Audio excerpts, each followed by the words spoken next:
Doggies! Welcome back to the channel. We are doing another thrift store makeover. I literally just came back from the thrift store. This is what I found. It's got these cool mountains on top. There's a bunch of marker inside. Makes a cool sound too. What am I going to do with the front part of this? You may have noticed all of my thrift store makeover finds are white, normally white. I like to skip this step of gessoing.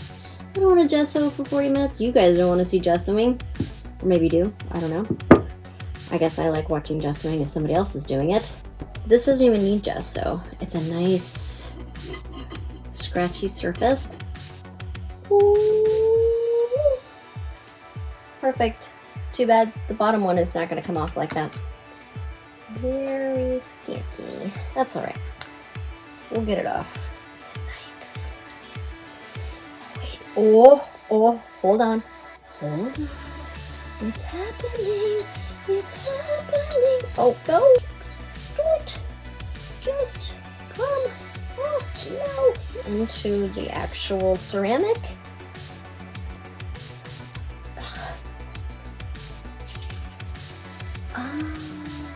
From Joann's. This was a crafting thing. Somebody bought this and used it. They just liked it like this, which is fine. It does look good. Wait. It could be uglier. We don't know yet. We'll see how it goes. Alright, let's get into it.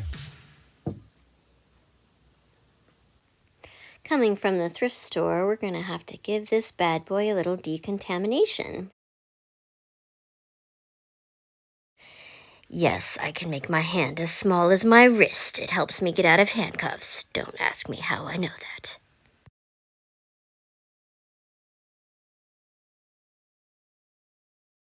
Let's whip up a little color here. It's going to be for the background. It gets grosser and grosser as we go along. You'll see when I start slapping it on this project. Why is it always blue that has such a hard time pooping?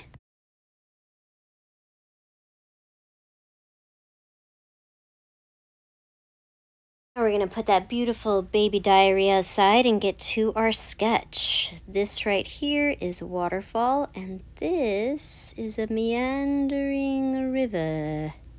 I'm attempting to try out a little perspective here where it gets bigger as it comes closer to you. These are my thinking fingers. Aha! I found what I was looking for. Let's fix this up.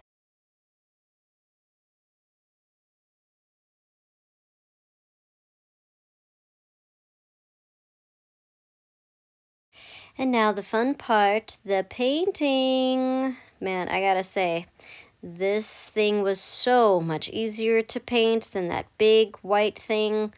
That thing was so slippery, and this one has the perfect painting texture. I'm not even gonna comment while I'm painting this because it's just so nice to watch.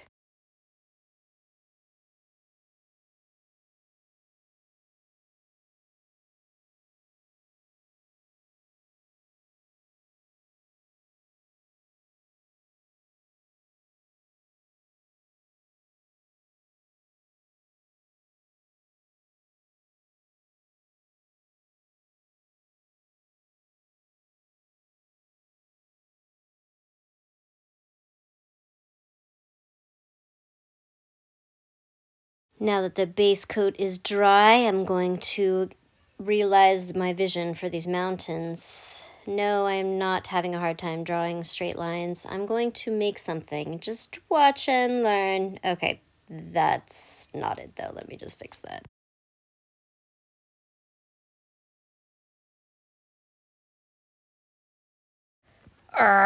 It's like this middle mountain has a mind of its own.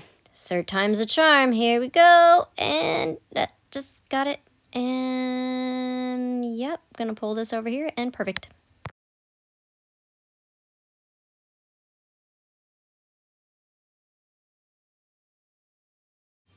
Watching these lines go on, it kind of looks like I'm making ski runs on a ski hill, but it's really just me trying to create some depth on these mountains so they're not just flat little triangles.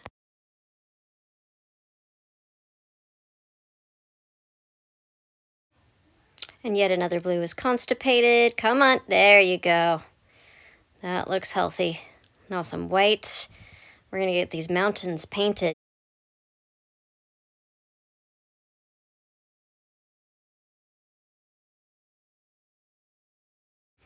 Yes, I do have paintbrushes that are not flat, that are more rounded and have a tip that I could have gotten into these little tiny crevices and not put little marks up here, but look at how satisfying it is to pull these lines with a flat brush.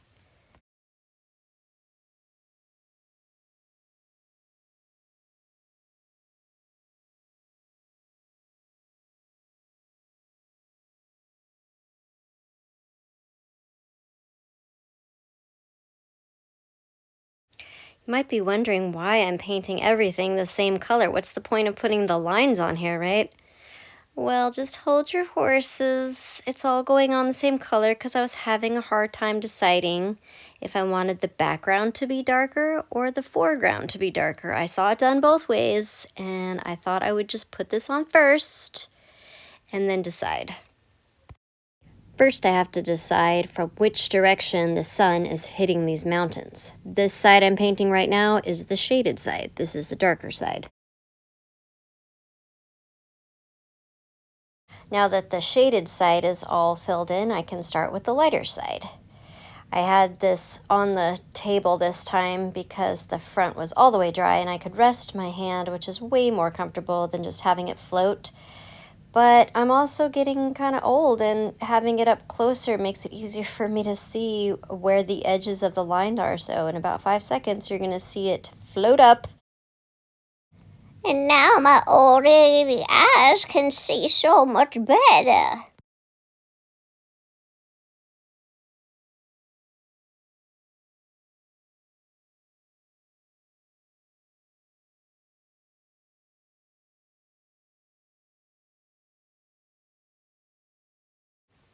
Now it's all filled in. It's the moment of truth. Should I do dark in the back or the front? It's the front. The front's going to be darker. Ketra? We have 3 cats, and a lot of the time they like to come up here and get right in the wet paint with their noses and their tails. This particular uninvited guest is named Catra, as you might have noticed.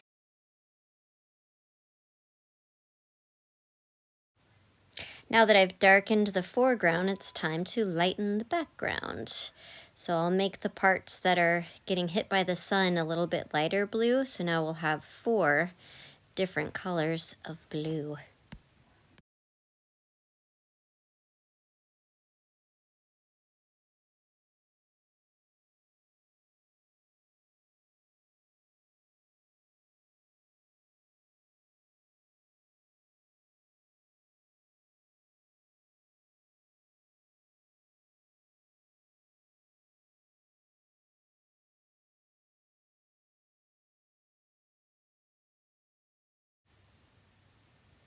And there she goes again, just doing a quick drive-by because the paint is obviously shiny and wet, so we got to get that tail in there before it dries.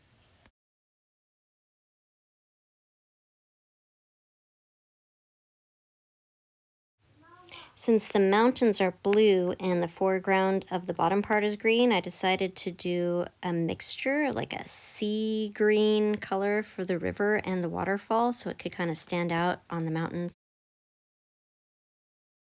Really looks like the water is gushing down the front of this thing, right? With all these big paint blobs that keep getting stuck on here.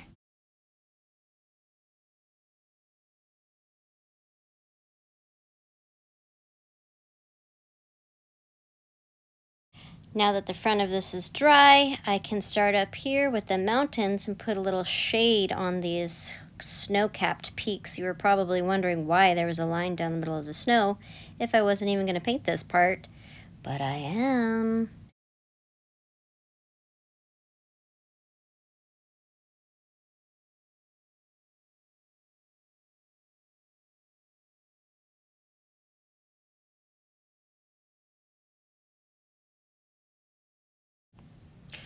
totally forgot to put a line right here in the middle to show the difference between the shaded and the white side of this last peak, but it has a little crevice that just serves as a stopping point, so that works.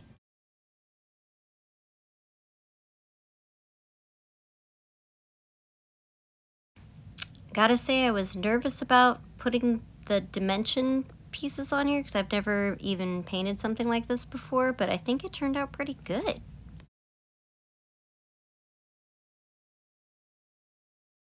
I debated whether or not to even paint this white side because it's white, but with this paint on here, it looks like snow and has this nice frosting. All this frosting talk with all the painting makes me think maybe I should be painting some desserts next because everything looks like desserts. Maybe I'm just hungry. All right, with the mountains pretty much done, it's time to finally tackle this front part. I gotta tell you guys, I did not know what to do with this. I mean, I knew I wanted to make a forest, but I was like, am I really gonna paint 1,000 little trees? I've painted like 4 trees and I'm already bored with this. I'm bored. Then I realized, oh wait, I haven't outlined this with Poscas yet. You can still see the pencil line, so I better hurry up and do that. I definitely can't spend any more time drawing trees when I have to get this outlined. Well, and now I'm on the light part, and that's about it. There's nothing else to outline. What do I do now? How else can I procrastinate? All right. I can cut out a completely unnecessary felt piece for the inside of this holder. Let's see here. Perfect. It's a little big, but I don't care. I'm just going to shove it right in there with these crazy double jointed hands of mine. And then I thought, you know what? I'll just see how these layers look. Even though I haven't finished the first layer, I'll just start going in with the second layer because it's a different color, so it'll be less boring, right? And then I did a couple trees, and I was like, oh my god, I'm already bored. I'm bored again. So we'll go to the next layer. It's a little bit darker. I did like 4 trees on this side, that side. The idea was to put all of the lightest layer down first and then do like a gradient as we were going forward. But for some reason, I'm putting the second layer all the way up at the front. And I did most of the first layer off camera, so I didn't have to bore you guys as much as I was bored. And then I thought of another way to procrastinate. I can put some more depth and dimension in the water.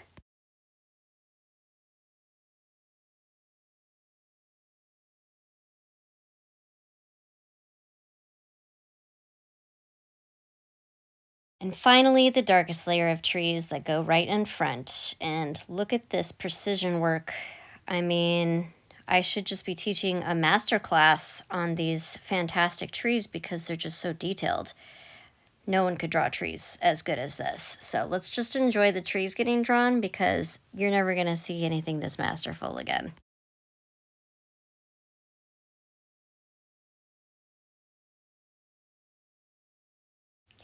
At this point, I was like, oh my god, there's so many trees. I'm so tired of the trees.